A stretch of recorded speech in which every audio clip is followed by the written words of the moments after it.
My name is Athena Sinclair. I'm 34. 3 months ago, I flew 18 hours to attend my sister's wedding. When I arrived at the venue, my own parents blocked the entrance and told me to leave. "Only family is allowed," my mom said. "You weren't invited." I stood there in the dress I'd picked out 2 months earlier, holding the gift I'd wrapped the night before on my hotel bed, and watched my mother's face show nothing. No guilt, no hesitation, just a door closing. I'd signed every vendor contract for that wedding, every single one. My name, my credit card. I'd paid the deposit months ago and never thought twice about it. 3 days later, she called. Not to apologize. She called about a bill. $38,000. And what I said next, she didn't expect it. Before I tell you what happened, please take a moment to like and subscribe, but only if you genuinely enjoy this story. Also, drop your location and local time in the comments. I'd love to know where you're listening from. Now, let me take you back to last November. The day my sister announced her engagement. It was a Tuesday evening in London. November rain tapping against my apartment window. My phone buzzed with a FaceTime request from Brooke, my younger sister, 26, freshly graduated, still living 10 minutes from our parents in Cedar Bluff, Tennessee. I picked up. Brooke's face filled the screen, glowing. Behind her, I could see our mother Diane arranging something on the kitchen counter. "I'm engaged!" Brooke squealed, flashing a ring. "Garrett proposed last night at the vineyard. It was perfect." I felt genuine happiness swell in my chest. "Brooke, that's amazing. Congratulations." "Thanks. Garrett's family is so excited. The Caldwells already offered their barn venue. Can you believe it?" I knew the Caldwells. Everybody in Cedar Bluff did. They owned the largest auto dealership chain in 3 counties. Garrett Caldwell was the youngest son, polite, handsome, came from real money. "Mom, say hi to Athena," Brooke said, tilting the phone. Diane leaned into frame. She smiled, but it didn't quite reach her eyes. "Hi, honey. Exciting news, right?" "It really is," I said. "I'll start looking at flights. When's the date?" A pause. Diane glanced at Brooke, then back at me. "Oh, don't go spending a fortune on a plane ticket. It's just a small wedding." "Mom, it's Brooke's wedding. I'm coming." "Well, we'll see." Diane straightened up. "Anyway, we've got a lot of planning to do. I'll let Brooke fill you in." She disappeared from the frame. Brooke chatted for another 10 minutes about flowers and color palettes. I listened and smiled and made notes, but something sat heavy in my stomach. That was the first time in 2 years I had a reason to go home. I should have paid more attention to how hard my mother was trying to keep me from it. 2 weeks later, Diane called. Not Brooke. Diane. On a Wednesday afternoon, which meant it was morning in Tennessee, and she'd been thinking about this since she woke up. "Athena, I need to talk to you about something practical." "Okay." "The venue requires a credit card on file to hold the reservation. Your father and I... Well, you know our credit isn't great after the refinance, and Brooke just graduated. She doesn't have the history." I leaned back in my desk chair. I already knew where this was going. "The caterer needs the same thing," she continued. "And the florist? And the photographer? It's 4 contracts total. We just need someone with good credit to sign. You'd be doing your sister a huge favor." "How much are we talking?" "Total comes to about $41,000, but you'd only put down $3,500 as a deposit. The rest gets charged after the event." $41,000. Under my name. "Mom, that's a lot of money." "It's not your money, Athena. It's just your name on the paperwork. We'll handle the payments after. I promise I'll make sure it all gets sorted." I'd heard that promise before. When I was 22, I co-signed a car loan for my father. Took me 3 years to untangle that from my credit report. When I was 28, I wired Diane $4,000 for a plumbing emergency that turned out to be Brooke's semester tuition. But this was my sister's wedding, and I was the older sister, the one with the stable job, the good credit score, the London salary. "Fine," I said. "Send me the contracts." I told myself this was what family does. I signed every document that week without reading the fine print twice. Over the next 3 months, the wedding took shape, and I watched it happen from the outside. Brooke created a group chat called Caldwell Wedding Crew. I wasn't added. I found out about it when she accidentally forwarded me a message meant for the chat. A photo of bridesmaid dress options with the caption, "Vote, ladies." I wasn't one of the ladies. I called Brooke twice to ask about the dress code, the seating arrangement, whether she wanted me to prepare a toast. The first time, she said she'd get back to me. The second time, she let it go to voicemail and texted an hour later. "Super busy with planning. Talk soon." I called Diane to ask if there was anything else I could help with. She said, "Everything's handled, honey. You don't need to worry about a thing." I never received a formal invitation. Not a printed one, not a digital one, but I told myself that was normal. I was the sister. You don't send your own sister an invitation. She's family. She's automatically included. Then, 2 weeks before the wedding, Brooke posted a photo on Instagram. Rehearsal dinner at a restaurant in Cedar Bluff. Brooke in a white sundress surrounded by bridesmaids, Diane beaming beside her. The caption read, "My whole family, my whole world." I stared at that photo for 11 minutes. I counted. I wasn't in it. I hadn't been invited to the rehearsal dinner. I almost called, almost asked why, but I talked myself out of it. Maybe the rehearsal was just for the wedding party. Maybe they assumed I couldn't make it early. Maybe I was overthinking it. I set my alarm for the next morning. I had a flight to catch. I requested a full week of PTO. I only get 20 days a year, and I spent 5 of them at the hotel in Cedar Bluff, 4 nights at the only decent place in town, $680. Brooke's wedding gift, a premium knife set she'd mentioned wanting during a random FaceTime months ago, $720. Total out of pocket before I even touched Tennessee soil, $2,800. On the first leg of the flight, somewhere over the Atlantic, I pulled out my phone and opened the Notes app. I'd been drafting a toast for weeks. Nothing too long, maybe 2 minutes. I wanted to tell the story of how Brooke used to make me play wedding with her stuffed animals when she was 5. How she'd always assign me the role of the priest, never the bride. I thought it was funny. I thought people would laugh. I practiced it twice with my headphones in, whispering into my scarf so the man in 14C wouldn't think I'd lost my mind. When we landed in Chicago for the layover, I texted Diane. "Just landed in Chicago, 1 more flight, can't wait to see everyone." No response for 40 minutes. Then, just before boarding the Nashville connection, "Okay, busy, see you tomorrow." 5 words, no exclamation point, no safe travels, no we're excited. I stared at the text while the gate agent called my boarding group. I almost screenshot it and sent it to my friend Leah in London with the caption, "Is this weird or am I crazy?" But I didn't. I put my phone away, boarded the plane, and told myself everything would be fine once I got there.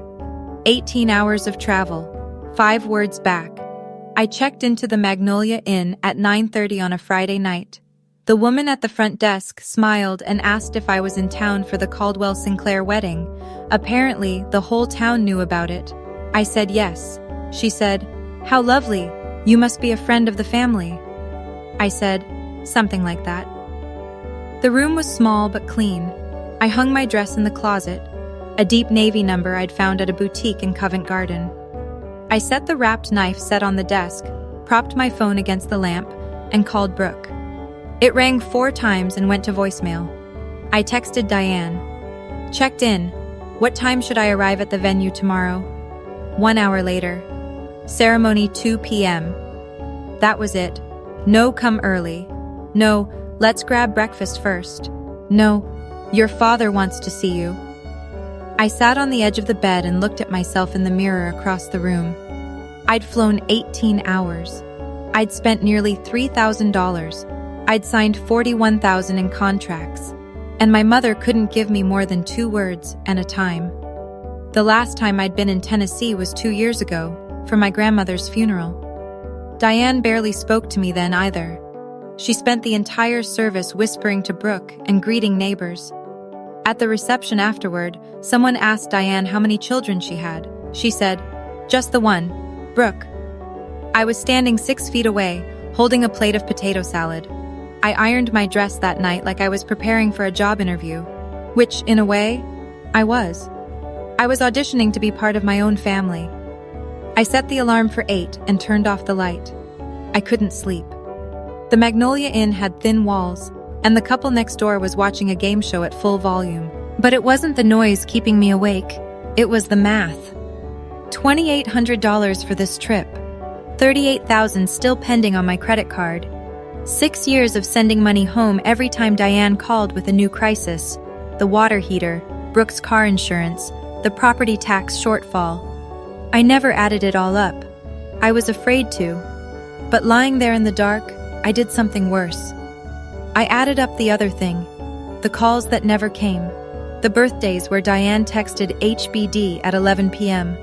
or forgot entirely. The Christmas I tried to FaceTime and no one picked up because they were at the Hendersons' holiday party and hadn't mentioned it. The graduation photos on Diane's mantle. 3 of Brooke, 0 of me. If I kept going like this, kept paying and showing up and pretending the silence didn't sting, what would I lose? Not money. I'd lose myself. I'd become the woman who buys her own seat at Thanksgiving and still gets placed at the kids' table. The woman who writes checks and gets footnotes. But tonight, I chose to believe. One more time. Maybe tomorrow would be different. Maybe Diane was just stressed about the wedding. Maybe Brooke was overwhelmed with last-minute details. Maybe when I walked in tomorrow, my mother would hug me and say, "I'm so glad you're here." Maybe. I set my alarm and told myself, this is the last time I'll show up hoping for something they've never once offered freely. Tomorrow, I'd find out whether hope was enough. I closed my eyes. Sleep came slow and thin. Saturday, 1:45 in the afternoon. Meadow Creek Barn sat on 12 acres of rolling pasture just outside Cedar Bluff. White fences, fairy lights strung between the oak trees. A gravel path lined with mason jars and wildflowers leading to the entrance. It looked like a magazine spread. I parked my rental car at the far end of the lot. 30 or 40 vehicles were already there. Pickup trucks, sedans, a few luxury SUVs that screamed Caldwell money. Guests drifted toward the barn in clusters, clutching programs and adjusting hats. I smoothed my dress, picked up the gift box, and walked toward the entrance. My heels sank slightly into the gravel. The air smelled like fresh-cut grass and barbecue smoke from somewhere behind the barn. I spotted my father first. Frank stood near the barn's double doors in a rented suit that didn't quite fit his shoulders. He was shaking hands with an older man I didn't recognize, probably someone from the Caldwell side. When Frank looked up and saw me, his face changed. The polite smile dropped. His eyes went wide, then narrow, then down at his shoes. He didn't wave, he didn't walk toward me. He turned and went inside. I kept walking. 15 yards from the entrance. 10, 5. The double doors opened from inside, and my mother stepped out. Diane wore a mother-of-the-bride dress in champagne silk. Her hair was done. Her makeup was perfect. Her jaw was set like concrete. She stopped directly in my path, hands clasped in front of her, not open, not welcoming. A barricade. Athena. Her voice was low, controlled. "Hi, Mom. I made it." She didn't hug me. She didn't step aside. "What are you doing here?" "I'm here for Brooke's wedding, Mom." "You need to leave. Now." The words landed like a slap. I blinked. The gift box suddenly felt very heavy in my hands. "What? I flew 18 hours?" "Lower your voice." Her eyes flicked to the guests passing behind me. "People are watching." "Mom, I'm your daughter." Diane stepped closer, close enough that I could smell her perfume, the same Estee Lauder she'd worn my entire life. Her voice dropped to a whisper that cut deeper than any shout. "Only family is allowed inside. You weren't invited." I stood there. The gravel shifted under my heels. A couple in their 60s walked past, glancing at us. The woman smiled politely. Diane smiled back. The second they passed, her face reset to stone. "Not invited?" I said. "I signed every contract for this wedding. I paid the deposit." "This isn't about money. This is about what's appropriate." "Appropriate?" "Athena, please, don't make a scene." Behind her, through the half-open barn door, I could see white chairs arranged in rows, garlands of eucalyptus draped from the rafters, a string quartet warming up near the altar. Everything I'd funded with my signature. Frank appeared in the doorway. He looked at Diane, then at me, then at the ground. He put his hands in his pockets and said nothing. Absolutely nothing. From inside, a woman's voice called out. Warm, southern, confident. "Diane? Who's that? Everything all right?" I saw Diane's spine straighten. I saw her paste on a fresh smile before she turned halfway toward the voice. And that voice, I'd learn in about 3 seconds, belonged to Margaret Caldwell, the groom's mother, the woman who'd been told my mother only had one daughter. Margaret Caldwell stepped and the county fundraiser and still has time to arrange her own flowers. She carried herself like someone who'd never been embarrassed in public, not once. "Diane, everything all right out here?" Margaret's gaze landed on me. She smiled, open, expectant. Diane turned on like a switch. Her voice went honey warm. "Oh, it's nothing, Margaret. Just a distant relative who got the wrong venue. Happens with these big events." Distant relative. She said it while looking right at me. Margaret studied my face. "Oh, I thought you only had one daughter, Diane?" The silence lasted maybe 2 seconds. It felt like 20. Diane laughed, a bright, brittle sound. "I do. This is a cousin, from out of town. She's just confused about the schedule." Margaret nodded slowly, glanced at me one more time, then touched Diane's arm. "Well, tell her the ceremony starts in 10 minutes. We should head in." Margaret went back inside.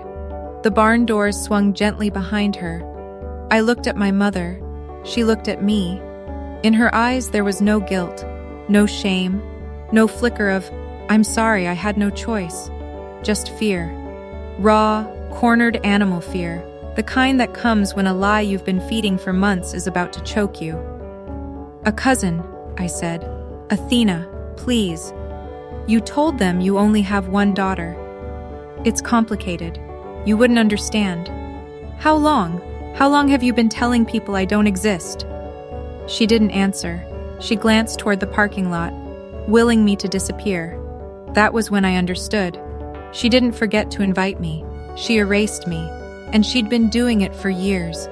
Every muscle in my body wanted to walk through those doors, to stand in the middle of that ceremony and say, loud enough for Margaret and Garrett and every guest in the barn to hear, "My name is Athena Sinclair. I am Diane's eldest daughter, and I paid for every flower, every plate, and every note that string quartet is playing." I didn't. I looked at the barn, the fairy lights, the garlands, the soft golden glow through the windows. I looked at my mother, still standing in my path like a sentry. I looked at my father's shadow just inside the doorway, shoulders hunched, hands still in his pockets. And I made a decision. I crouched down and set the gift box on the stone step, gently, like it mattered. "Keep the gift," I said. "It's for Brooke." Diane's shoulders dropped half an inch. Relief. She thought it was over. "Thank you, Athena. This is really for the—" "Don't." I held up one hand. "Don't explain. Don't justify. I heard you. I heard every word." I turned and walked back down the gravel path, past the mason jars, past the couples still arriving, holding hands, laughing about the heat, past my rental car, and then to it. I opened the door, sat down, closed it. Then I cried. Not the loud kind, the quiet kind. The kind where your chest shakes but your mouth stays shut, because even alone in a parking lot, You've been trained not to make a scene. I sat there for maybe 10 minutes. Through the open windows, I heard the string quartet begin Pachelbel's canon. The ceremony was starting. I started the engine and pulled out of the lot. In the rearview mirror, Meadow Creek Barn shrank to a speck of light. I didn't slam a single door. I didn't raise my voice once. I just left. And for the first time, leaving felt like the strongest thing I'd ever done.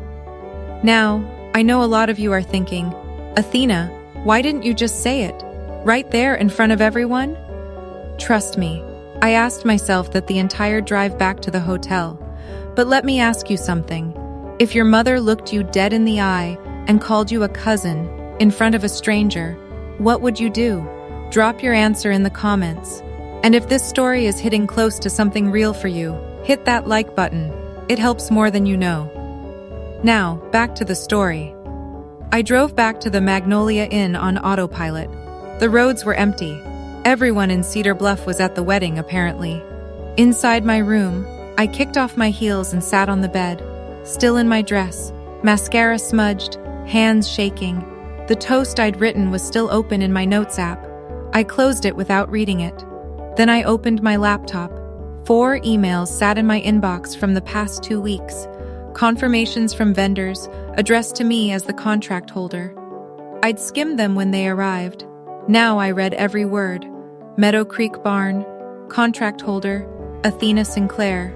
Deposit paid, $1,200. Remaining balance, $14,800. Due within 5 business days, post-event. Southern Comfort Catering. Contract holder, Athena Sinclair. Deposit paid, $900. Remaining balance, $12,600. Due within 5 business days post-event.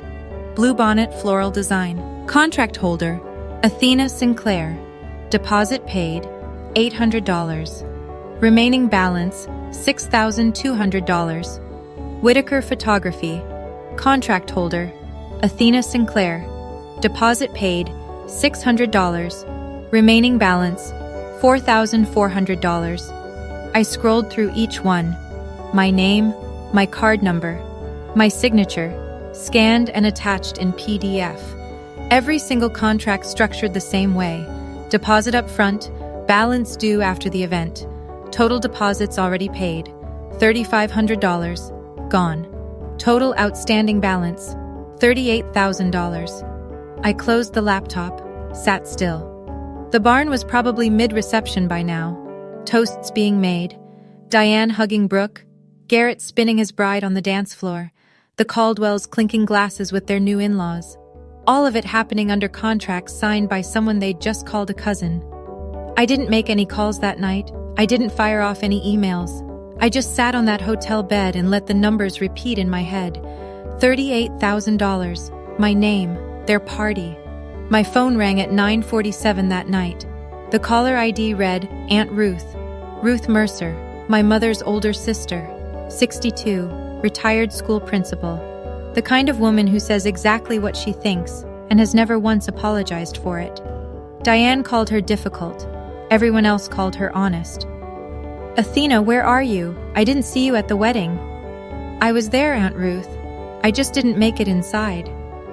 What do you mean you didn't make it inside? I told her. All of it. The blocked entrance. The whisper. Only family. The word cousin. Margaret Caldwell's question. Diane's answer. Silence on the line. A long one. I could hear Ruth breathing. Slow. Deliberate. The way she does when she's deciding exactly how angry to be. She told them you don't exist? Ruth's voice was flat. Controlled, like a pot about to boil. She said she only has one daughter. Lord have mercy. A pause. Athena, listen to me. At the reception tonight, your mother stood up during the toast and said, and I'm quoting her, our little family, Frank, myself, and our Brooke. She introduced the Sinclairs like that. I sat there and thought it was strange. I almost said something. I wish I had. It's not your fault, Aunt Ruth. No, it's not. It's Diane's. And she's going to hear about it. Another pause, sharper now. Athena, those vendor contracts. The ones for the wedding. Whose name are they under? Mine. All of them? All of them. Ruth went quiet again. When she spoke, her voice had shifted, still angry, but with a thread of something harder underneath, something strategic. Then you listen to me, honey. Your mama told a room full of people you don't exist. You don't owe that room a single cent. Sunday morning. I woke to a notification from Instagram. Brooke had posted a carousel of wedding photos, 14 images. The first was the two of them at the altar, Brooke in lace, Garrett in a charcoal suit, the barn glowing gold behind them. The second was the family portrait, Frank, Diane, Brooke, Garrett, Margaret, and Richard Caldwell. 6 people. 2 families joined. 1 family short a daughter. The caption, "Surrounded by everyone who matters, #Caldwell forever." I read it 3 times. Then I opened my email. The venue's invoice had come in overnight. Automated, cheerful, with a little barn logo in the header. Thank you for choosing Meadow Creek Barn. Your remaining balance of $14,800 is due by Thursday, March 6th. Below it, invoices from the caterer, the florist, the photographer, all time-stamped Saturday evening, all addressed to Athena Sinclair. Post again. Everyone who matters. Then I looked at the invoices. Something shifted. Not a snap. Not a sudden rage or a dramatic decision. It was quieter than that. Like a lock turning. Like a door that had been stuck for years finally clicking open. I wasn't angry. Not yet. Anger would come later. In waves. In the middle of the night. In the shower. During meetings I couldn't focus on. Right now, in that hotel room on a Sunday morning in Cedar Bluff, Tennessee, I felt something simpler. Clarity. I was the only person who paid for this wedding. I was the only person not in those photos, and I was the only person receiving invoices for a party I'd been thrown out of. Something had to give, and it wasn't going to be me. Not this time. Sunday afternoon. My phone buzzed with a voicemail from Brooke. Not a call. She didn't try to actually talk to me. She just left a message like she was checking off a task. I pressed play. Hey, Athena! So the wedding was amazing, like literally perfect. The barn looked incredible, and Garrett's family was so sweet. Anyway, sorry things were kind of weird yesterday. Mom said it was for the best, and honestly, I think she was right. It would have been a lot to explain. But I just wanted to say thanks for helping with the vendor stuff. Seriously, you're the best big sis. Let's catch up soon, okay? Love you. I listened to it twice. Sorry things were kind of weird. Not, I'm sorry Mom turned you away at the door. Not, I should have stood up for you. Not, I had no idea. I would have fought for you.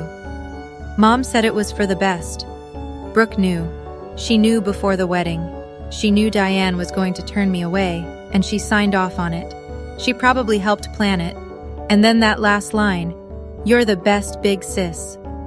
I used to love hearing that. It made me feel valued, like all the sacrifices meant something. But sitting in that hotel room, mascara from yesterday still faintly smudged on the pillowcase, I heard it differently. She calls me that when she needs something.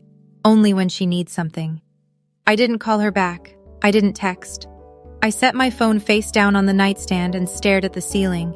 The invoices were due Thursday. My family had just told 120 people I didn't exist, and my sister had left me a voicemail that said thanks for paying. I had 4 days to decide who I was going to be. Sunday night, Magnolia Inn. The game show couple next door had checked out. The hallway was dead quiet. I sat cross-legged on the bed with my laptop open and typed into the search bar. Am I legally responsible for vendor contracts I signed for someone else's event? The answers were consistent. The person whose name is on the contract holds the legal obligation. But the person whose name is on the contract also holds the authority. I could authorize payment. I could decline it. I could redirect the invoices to the party that received the services. I picked up my phone and called Meadow Creek Barn. It rang 3 times. Meadow Creek, this is Julie. Hi, Julie. My name is Athena Sinclair. I'm the contract holder for the Caldwell Sinclair event this past Saturday. Oh yes, Ms. Sinclair. Beautiful event. What can I help you with? I need to inform you that I will not be authorizing the final payment on this contract. I was not present at the event, and I'm formally requesting that the outstanding balance be redirected to the event hosts. A pause. Oh, okay. I'll need to pass this to our manager, but can I ask, is there a dispute? No dispute. I'm simply not authorizing the charge. The invoice should go to the Sinclair family in Cedar Bluff. Julie took my email, confirmed the request, and said someone would follow up Monday morning. I hung up and called the caterer. Same script, same calm voice, same result. Then the florist, then the photographer. 4 calls, 12 minutes total. I didn't yell, I didn't threaten, I didn't explain why. I just said one word over and over, politely and firmly, no. When I was done, I closed my laptop, brushed my teeth, and slept through the night for the first time in 2 days. Monday morning, I changed my flight.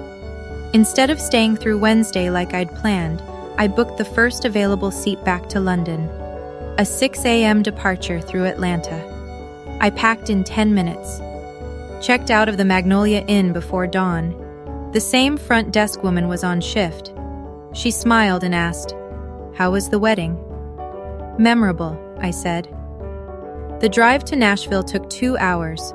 On the way, I passed through Cedar Bluff one last time. Main Street was quiet. Just the diner, the hardware store, the Baptist church where I got baptized at 12. I drove past the house I grew up in. The porch light was still on.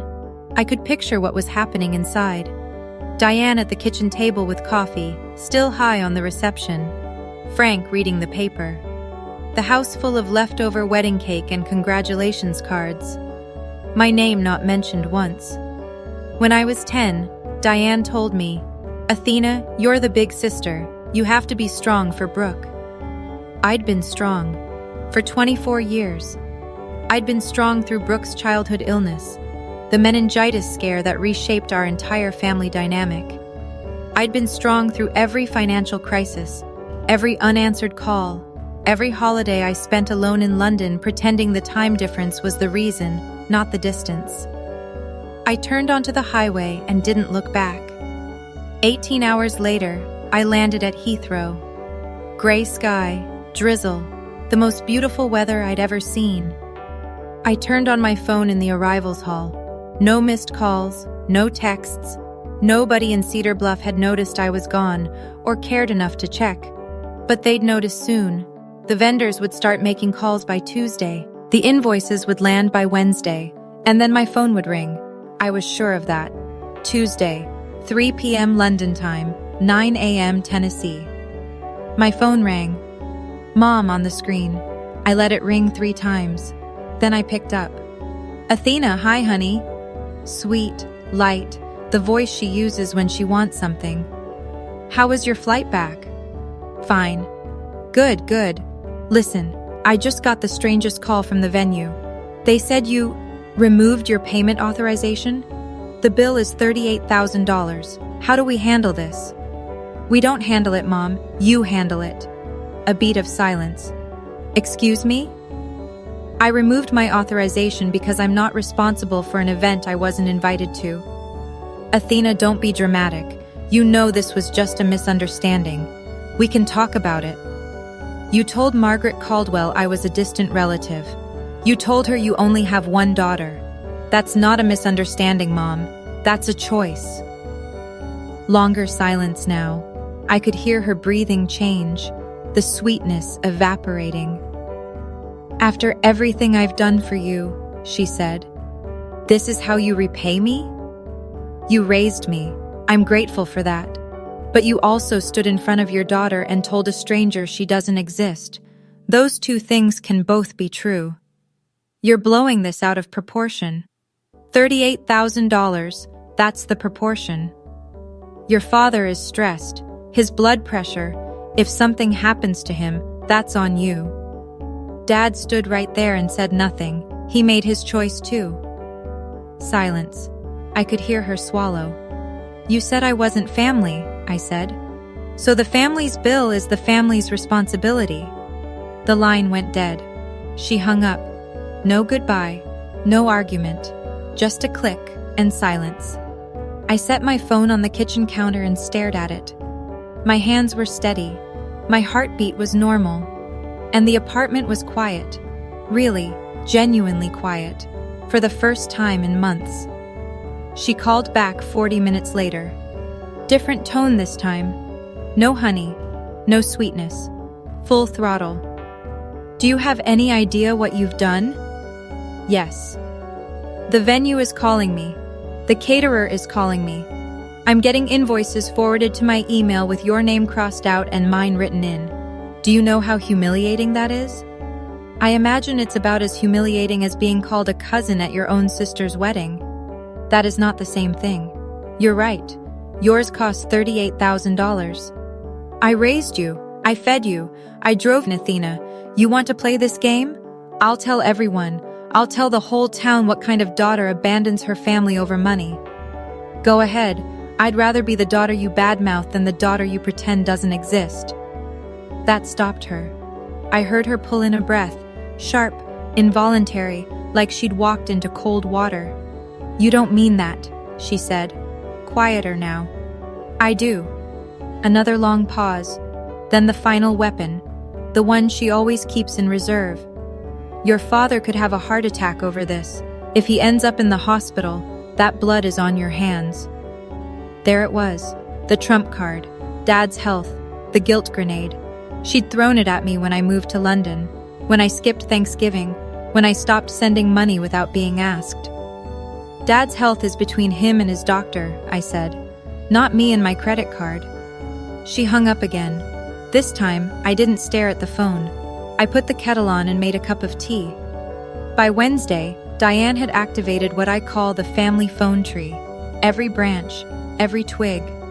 Brooke called first, crying, the big, messy, theatrical kind she's perfected since childhood. Athena, please.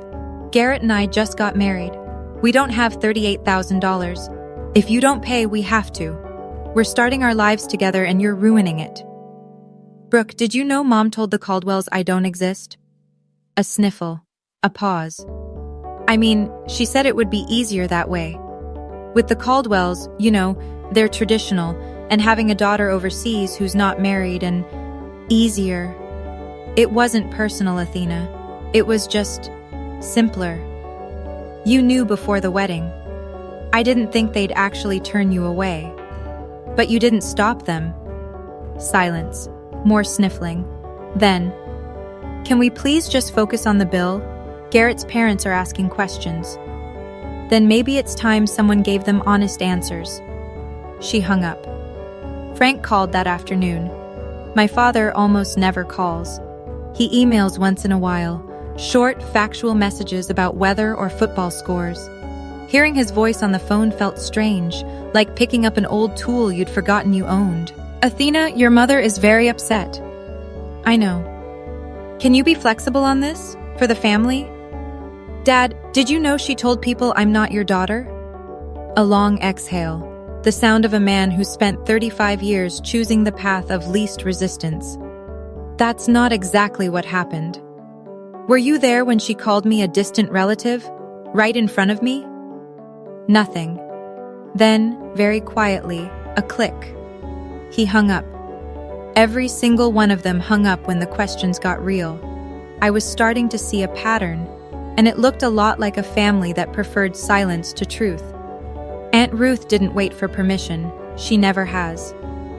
Thursday morning, the same day the vendor invoices were due, Ruth picked up her phone and called Margaret Caldwell directly. She got the number from the wedding program she'd kept in her purse. Classic Ruth. I wasn't on the call. Ruth told me about it afterward, and she didn't spare details. Margaret, my name is Ruth Mercer. I'm Diane Sinclair's older sister. We met briefly at the reception. Oh yes, Ruth. Lovely to hear from you. I'm calling because there's something you need to know. Diane has 2 daughters. Not 1, 2. The older one is Athena. She's 34, lives in London, works in technology. She's the one who signed every vendor contract for that wedding. Every single one. And on Saturday, Diane stopped her at the door and told her to leave. Ruth said the silence on Margaret's end lasted a full 10 seconds. "I beg your pardon?" Margaret said. The woman Diane introduced as a distant relative, that was her firstborn daughter. Athena flew 18 hours to be there. She paid the deposit out of her own pocket. And Diane turned her away because she'd been telling your family the Sinclairs only had one child. Margaret's voice went cold. Thin. The kind of cold that comes from a woman who prides herself on knowing exactly who she's doing business with. Why would Diane do that? You'd have to ask her. But I can tell you this, that girl flew 18 hours, signed every check, and got turned away like a stranger at the door, and she still didn't make a scene. That's more grace than my sister deserves. Ruth said Margaret thanked her, said she needed to make some calls, and hung up. The fuse was lit, and Cedar Bluff was a very small town. I didn't ask Aunt Ruth to make that call, but when she told me she had, I felt something I hadn't felt in a very long time. I felt seen. For the first time, someone in my family said out loud, "What happened to you was wrong." I want to ask you something. Has anyone ever been that person for you? The one who broke the silence when no one else would?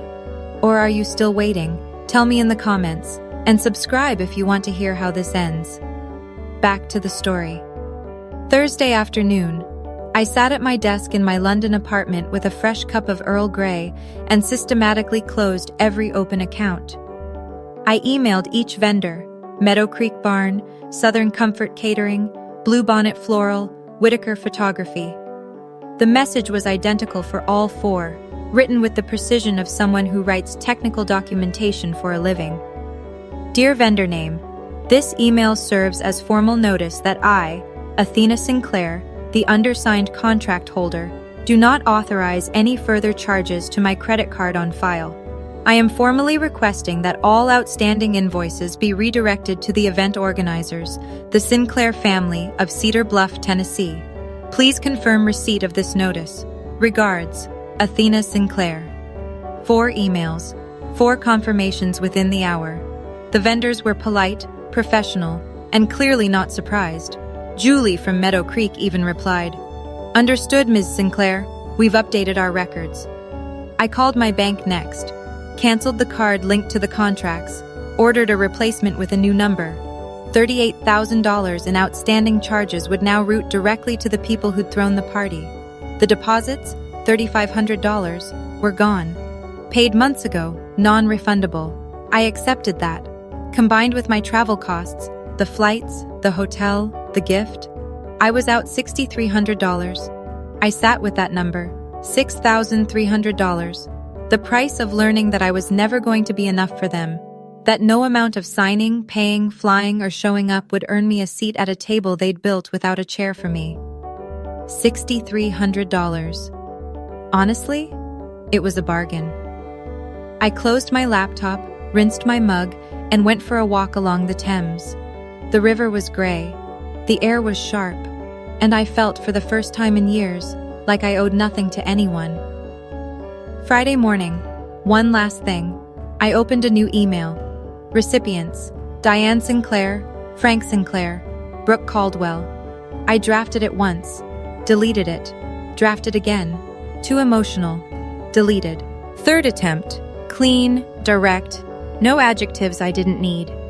Diane, Frank, and Brooke, I have formally removed my payment authorization from all vendor contracts associated with Brooke's wedding. The outstanding balance of $38,000 has been redirected to you as the event hosts. I will not be discussing this further. I wish Brooke and Garrett a wonderful marriage. Going forward, please do not contact me regarding financial matters. If any of you want a relationship with me, it starts with honesty, not invoices. Athena. I read it 4 times, checked for typos, checked the tone, made sure there was nothing in it that could be called petty, vindictive, or cruel. There wasn't. It was a boundary, clean as a line on a map. I hit send. Then I closed the laptop, put on the kettle, and stood by the window. My apartment overlooks a small courtyard with a plane tree that drops its leaves all over the neighbor's bicycle. It's not much, but it's mine. I pay the rent. I chose the curtains.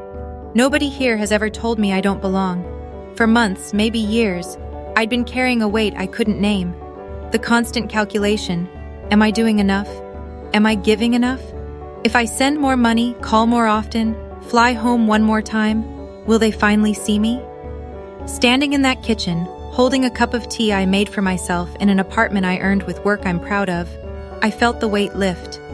I didn't write that email to hurt them. I wrote it so I'd stop hurting myself. Aunt Ruth kept me updated. She said she tried not to enjoy it, but she's a terrible liar.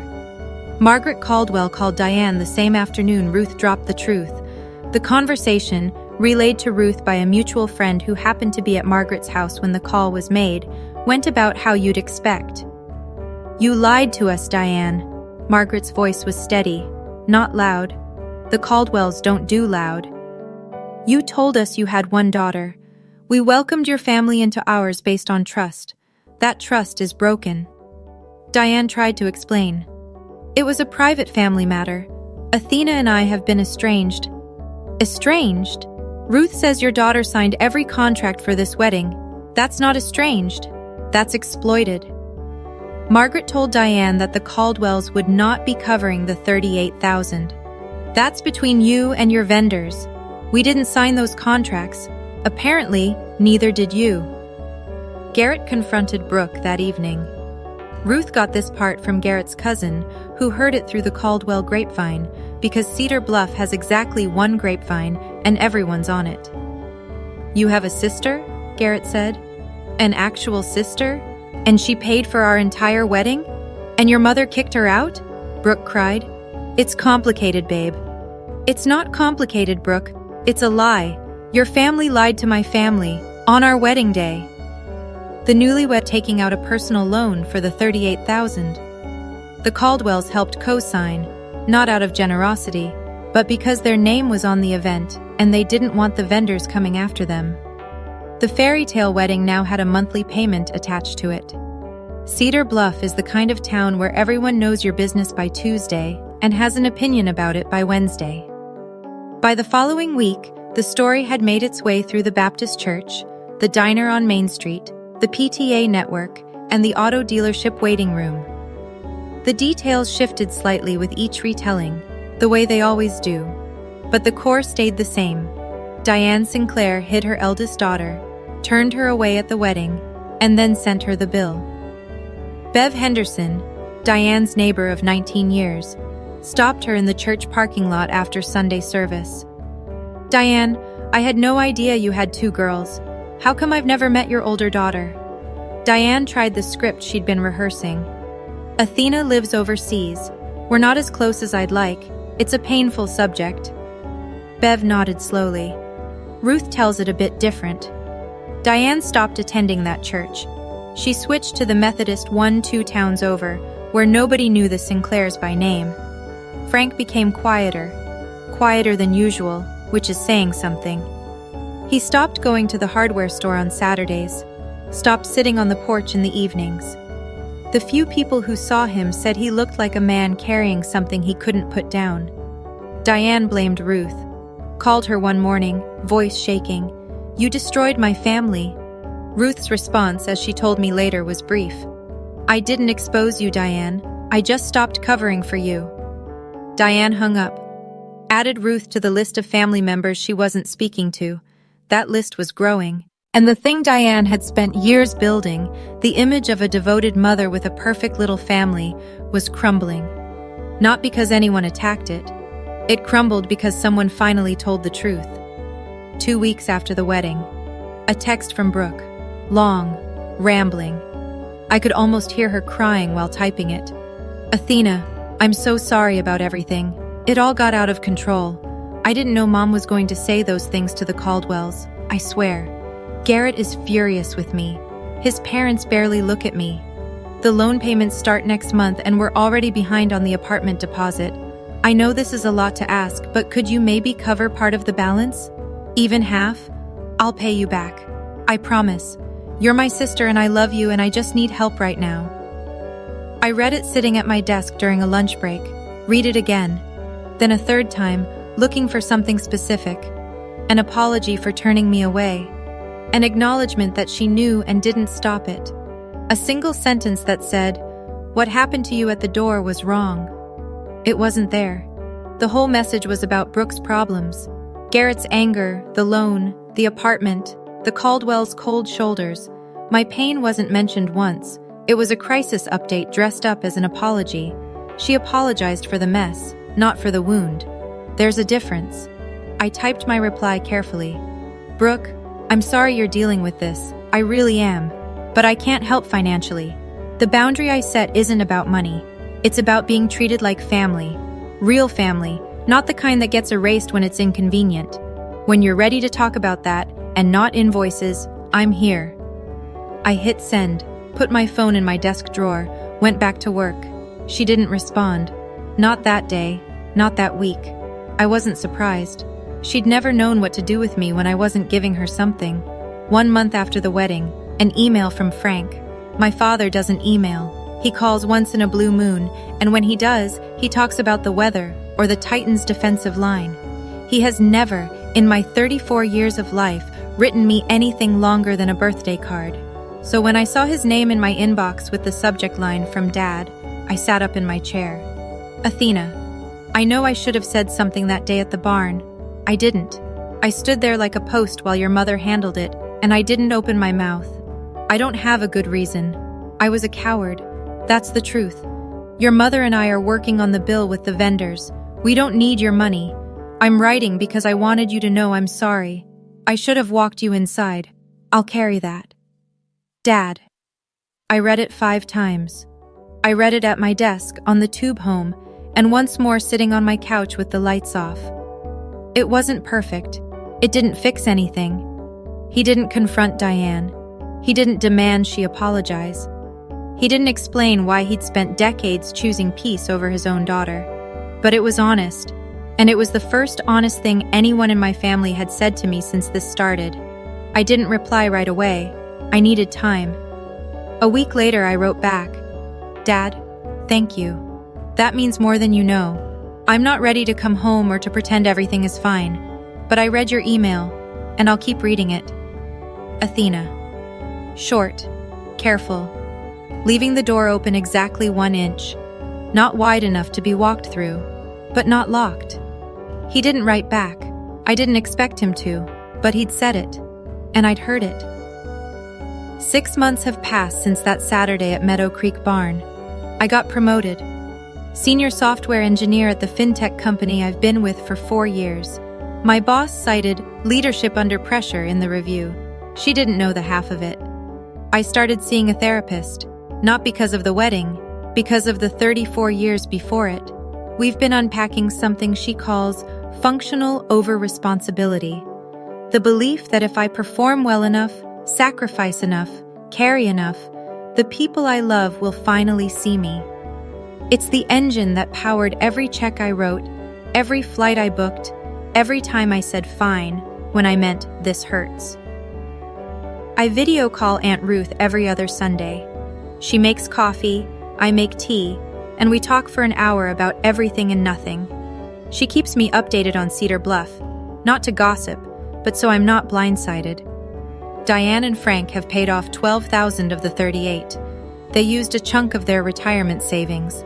The rest is on the loan Brooke and Garrett took out. The monthly payments are a source of tension in the Caldwell Sinclair household. Garrett's parents are civil but distant. Margaret still hasn't forgiven Diane. Brooke and Garrett are still married. Ruth says they're in counseling. She says Garrett's a decent man who's trying, but the foundation cracked on day 1, and cracks like that don't seal easily. Diane hasn't called me, hasn't emailed, hasn't sent so much as a text. Ruth says she refers to the situation as Athena's tantrum. I suppose that's easier than calling it what it is. I don't hate my mother. I've spent a lot of therapy hours making sure of that. But I've stopped pretending her version of love didn't hurt. It did. And pretending otherwise was killing me slowly, one signed contract at a time. I'm not telling you this story so you'll hate my mother. She's flawed. She's scared. She built an image of a perfect family because the real one felt like it wasn't enough. And somewhere along the way, I became the piece that didn't fit the frame. That's not an excuse. It's just what happened. And I think part of growing up is accepting that the people who raised you are also just people, stumbling through their own fears and failures. But I am telling you this story because maybe you're living a version of it. Maybe you're the one who flies 18 hours, literally or metaphorically, to show up for people who won't hold the door open for you. Maybe you're the one signing the contracts, covering the costs, absorbing the silence, and calling it love because you don't know what else to call it. I did that for a long time. I called it duty. I called it family. I called it being the bigger person. And every time I wrote a check or swallowed an insult or pretended the empty chair at the table didn't bother me, I lost a little piece of myself. A boundary isn't punishment. It's not revenge. It's not a weapon. A boundary is the moment you say, "I'm worth more than this." And then you act like it. $38,000. That's what my freedom cost. And I don't regret a single penny I didn't pay. If you're the one who always pays, emotionally, financially, spiritually, for a seat at a table that was never built for you, maybe it's time to build your own table and sit at the head of it. I didn't lose my family that day at Meadow Creek Barn.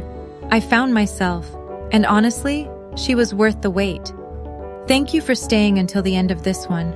It means a lot. I want to ask you, if you were me, would you have paid the $38,000, or would you have drawn the line? Drop pay or boundary in the comments. I'll be reading every single one.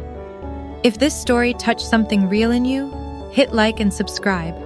I share stories like this every week, about family, about boundaries, about finding your voice when the people closest to you try to silence it. And if you want more, check the description for another story I think you'll connect with. I'll see you in the next one.